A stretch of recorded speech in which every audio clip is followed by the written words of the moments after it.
Hi ಎಲ್ರಿಗೂ ನಮಸ್ಕಾರ. Recent ಆಗಿ ಇಂಡಸ್ ವ್ಯಾಲಿಯಿಂದ ಕಾಸ್ಟ್ ಐರನ್ ಕುಕ್ವೇರ್ ಪ್ರಾಡಕ್ಟ್ ತರಿಸ್ಕೊಂಡಿದ್ದೆ. ಇವತ್ತು ಅದರಿಂದಾನೇ ಅಡಿಗೆ ಮಾಡ್ತಾ ಇದ್ದೀನಿ. ಬನ್ನಿ ನೋಡೋಣ. ಮೊದಲು ಬಾಣಲಿಗೆ ಎಣ್ಣೆ ಹಾಕೊಂಡು ಸಾಸಿವೆ, ಕಡಲೆಬೇಳೆ, ಉದ್ದಿನಬೇಳೆ, ಹಸಿಮೆಣಸಿನಕಾಯಿ, ಕರಿಬೇವು, ಈರುಳ್ಳಿ ಹಾಕೊಂಡು ಫ್ರೈ ಮಾಡಿಕೊಂಡು ಚಿಟಿಕೆ ಅರಿಶಿನ, ರುಚಿಗೆ ತಕ್ಕಷ್ಟು ಉಪ್ಪು ಸೇರಿಸ್ಕೊಂಡು ಬೇಯಿಸಿರುವಂಥ ಆಲೂಗೆಡ್ಡೆ ಹಾಕಿ ಆಲೂಗೆಡ್ಡೆ ಪಲ್ಯ ಮಾಡಿದೆ.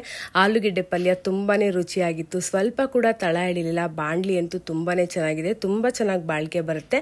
ನನಗಂತೂ ತುಂಬಾನೇ ಇಷ್ಟ ಆಯಿತು. ಈ ತವಾ ಅಂತೂ ನನ್ನನ್ನಂತೂ ಫಿದಾನೆ ಮಾಡಿಬಿಡ್ತು. ಚಪಾತಿಗೆ, ದೋಸೆಗೆ, ಆಮ್ಲೆಟ್ಗೆ ಎಲ್ಲದಕ್ಕೂ ಇದೊಂದೇ ತವಾ ಸಾಕು. ತುಂಬಾನೇ ಚೆನ್ನಾಗಿದೆ. ನ್ಯಾಚುರಲ್ ಆಗಿರೋ ನಾನ್ ಸ್ಟಿಕ್, ಹೆಲ್ದಿ ಆಗಿರುವಂಥ ತವಾ ಅಂತ ಹೇಳ್ಬೋದು. ಯಾವುದೇ ರೀತಿ ಕೆಮಿಕಲ್ ಕೋಟಿಂಗ್ ಇಲ್ಲದೆ ಇರೋದ್ರಿಂದ ಮೆಟಲ್ ಸ್ಪೂನ್ ಕೂಡ ಯೂಸ್ ಮಾಡ್ಬೋದು. ದೋಸೆ ಮಾಡ್ತಾ ಮಾಡ್ತಾ ತವಾ ಕೂಡ ತುಂಬಾ ಚೆನ್ನಾಗಿ ಸೀಸನಿಂಗ್ ಆಗುತ್ತೆ. ನಮ್ಮ ಫ್ಯಾಮಿಲಿ ಆರೋಗ್ಯ ನಮ್ಮ ಕೈನಲ್ಲೇ ಇರುತ್ತೆ. ಕಾಸ್ಟ್ ಐರನ್ ಪ್ರಾಡಕ್ಟ್ ಇಂದ ಅಡುಗೆ ಮಾಡೋದ್ರಿಂದ ಬಾಡಿಲಿ ಐರನ್ ಕಂಟೆಂಟ್ ಕೂಡ ತುಂಬಾ ಚೆನ್ನಾಗಿ ಹೆಚ್ಚಿಸುತ್ತೆ. ತುಂಬಾನೇ ಒಳ್ಳೇದು ಆರೋಗ್ಯಕ್ಕೆ. ಬಿಸಿ ಬಿಸಿ ದೋಸೆ ರೆಡಿ ಆಗಿದೆ.